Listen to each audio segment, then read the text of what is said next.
Kedutaan Besar Indonesia di sini dan kami berbincang banyak perkara tentang hubungan dua hala di antara Malaysia dan juga Indonesia.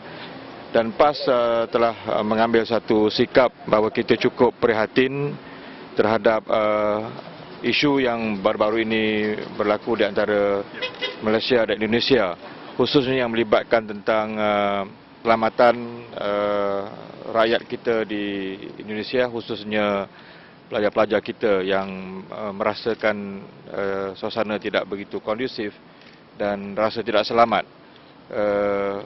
Fear itu menjadi suatu yang real bagi mereka di sana. Dan ini telah kami bincang panjang sebentar tadi dan alhamdulillah Bapak Tatang telah memberikan satu jaminan bahawa Indonesia juga adalah merupakan negara hukum, punya undang-undang, dan dia memberikan jaminan bahawa rakyat kita tetap berada dalam keadaan selamat di Indonesia. Itu jaminan yang diberikan. Namun begitu, ada beberapa faktor yang menyebabkan insiden itu berlaku. Di antaranya adalah rentetan beberapa isu yang tertangguh, terutamanya isu buruh pendatang asing, buruh asing di sini, tenaga kerja Indonesia, yang di sini kita melihat kerajaan mesti mengambil satu tindakan yang proaktif dan satu tindakan yang drastik, iaitu untuk membina Akta Pekerjaan Employment Act yang mesti memberikan perlindungan kepada pekerja asing di dalam negara kita. Dan ini telah pun isu yang juga dibahaskan di dalam parlimen dengan begitu panjang. Saya rasa sejak Dato' Syed menjadi ahli parlimen tahun 99 lagi kita telah berbahas tentang isu ini, tetapi namun akta itu masih belum dipinda. Jadi kami daripada PAS, khususnya ahli parlimen, punya komitmen untuk terus mendesak supaya akta ini dipinda bagi menyelesaikan tentang perkara ini. Yang kedua adalah tentang isu pembantu rumah yang telah 2 minggu dibekukan, dan ini juga 2 bulan dibekukan, dan ini memerlukan kepada suatu MOU yang lebih menjamin tentang keselamatan dan masa depan pembantu rumah ini. Ini yang kita harapkan supaya kerajaan Malaysia juga memainkan peran yang penting supaya memahami tentang isu ini, dan inilah merupakan isu kemanusiaan yang mesti dilihat bukan sekadar daripada aspek undang-undang, tetapi daripada aspek kemanusiaan itu sendiri mestilah diambil satu tindakan yang serius oleh pihak kerajaan. Maka isu pasport itu sama ada dipegang oleh majikan ataupun oleh pekerja itu sendiri, ini bergantung kepada layanan yang diberikan kepada pembantu rumah. Ya. Kerana secara keseluruhannya kita mendapat suatu kefahaman bahawa tidak semua pekerja Indonesia ini, pembantu rumah ini yang memberikan masalah. Jadi kalau layanan kepada mereka ini baik dan kerajaan membuat satu enforcement yang serius terhadap majikan yang bertindak zalim ini akan dapat membantu banyak pihak. Jadi saya rasa dalam isu pembantu rumah ini, pergantungan 2 bulan itu perlu dilihat oleh kerajaan kita dengan lebih serius, dan suatu perundingan yang dalam kedudukan yang win-win situation itu mesti wujud supaya kerajaan Indonesia boleh mengizinkan untuk pembantu rumah ini terus bekerja dalam negara kita. Demikian juga tentang tenaga kerja ini, kita mengakui bahawa kita mesti ada give and take. Ya.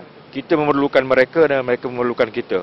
Sektor construction, sektor permintaan memerlukan tenaga kerja, dan kita perlu melihat satu jaminan undang-undang dan penguatkuasaan undang-undang yang lebih telus, yang lebih serius, kerana sekiranya pembelaan dan keadilan yang dapat diberikan kepada mereka, saya yakin dan percaya bahawa hubungan dua hala ini pada masa yang akan datang akan lebih baik, dan apa yang berlaku pada hari ini akan dapat kita selesaikan. Yang penting tadi kita mengucapkan terima kasih kepada kerajaan Indonesia yang memberikan jaminan keselamatan kepada ribuan pelajar-pelajar Malaysia yang sedang belajar di seluruh Indonesia, dan jaminan yang diberikan itu adalah suatu jaminan yang kita yakin pihak kerajaan Indonesia akan melaksanakannya dengan baik, dan kita ingin memberi kabar kepada pelajar-pelajar Malaysia yang berada di Indonesia dan juga ibu bapa yang berada di Malaysia sekarang ini bahawa mereka, anak-anak mereka terjamin setakat ini, dan jaminan ini telah pun diberikan oleh pihak kedutaan sendiri. Dan PAS dan Pakatan akan terus memantau perkembangan-perkembangan ini, dan hubungan dua hala antara PAS, Pakatan dengan kerajaan Indonesia akan diteruskan, dan kita sendiri akan mengantar satu rombongan khas untuk membuat tinjauan khas ke Indonesia untuk melihat penyelesaian kepada isu-isu yang disebutkan oleh YB Salahuddin tadi, terutamanya isu pekerja-pekerja tenaga kerja Indonesia dan juga pelajar-pelajar Malaysia yang berada di Indonesia sekarang ini ataupun warga Malaysia yang berada di Indonesia, agar mereka dijamin keselamatan dan mereka selamat dengan suasana yang ditimbulkan di Indonesia itu sendiri. Bila YB ke Indonesia? Segera, kita akan segerakan. Kita melihat dari segi dasarnya kita boleh bersetuju. Cuti satu hari adalah saya rasa satu perkara yang penting.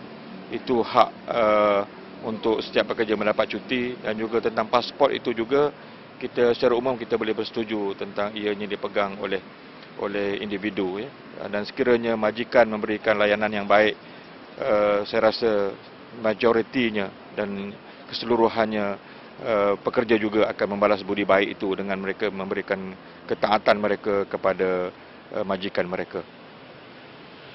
Okey, yang satu lagi, kita bersedia untuk menghadapi pilihan raya kecil di Bagan Pinang, dan SPR telah pun mengumumkan 3 hari bulan Oktober sebagai hari penetapan calon dan 11 hari bulan sebagai hari mengundi. Dan PAS akan meletakkan calon di Bagan Pinang, dan kita akan bekerja sekuat mungkin untuk meraih satu lagi kemenangan dalam Pakatan Rakyat, dan kita akan bekerja kuat bersama rakan-rakan kita dengan Pakatan Rakyat. Siapa calon kita? Itu akan diputuskan oleh PAS Pusat dalam masa yang terdekat. Ya. Dalam pilihan raya kecil ini, kita akan sekali lagi membuat desakan kepada pihak SPR supaya mengkaji kembali sistem undi pos yang berjalan sekarang ini, yang bagi kita melihatnya sebagai tidak telus, berlakunya penyelewengan dan boleh dimanipulasi oleh kerajaan UMNO dan Barisan Nasional. Jadi agenda utama juga dalam pilihan raya kecil ini adalah untuk kita minta pihak SPR review balik perjalanan undi pos yang lebih kurang 5,000 undi yang ada di kawasan ini sendiri, dan kita mengharapkan rakyat Malaysia juga sedar bahawa undi pos yang berjalan di negara kita kebanyakan kawasan-kawasan parlimen dan DUN telah dimanipulasi oleh UMNO dan Barisan Nasional sejak daripada merdeka lagi sehingga sekarang. Jadi sudah sampai masanya SPR mengambil langkah-langkah yang positif agar kredibiliti SPR sendiri dapat dikembalikan di kalangan pengundi dan rakyat Malaysia sendiri. Dan pada 28 hari bulan September ini, satu pertemuan telah pun diatur dengan pihak SPR, dan PAS akan menghantar wakil termasuk saya sendiri akan mengadakan perbincangan khusus dengan SPR, dan fokus kita ialah tentang pengundi pos ini dan prosedur pengundi pos ini. Jadi saya menyeru supaya semua pihak menghormati pasukan keselamatan kita. Semua pihak mesti menghormati jasa anggota keselamatan kita, sama ada mereka tentera ataupun mereka polis. Beri mereka satu kebebasan, hak mereka sebagai rakyat Malaysia, sebagaimana orang lain boleh mengundi dengan bebas dan tanpa rasa ketakutan. Jadi semua prosedur, undang-undang dan peraturan yang mengongkong mereka, yang menyekat kebebasan mereka perlu dihapuskan. Dan sekali lagi saya menyeru, hormatilah jasa anggota tentera dan anggota polis. Hormati pasukan keselamatan kita, beri hak mereka di atas nama demokrasi. Itu seruan kita.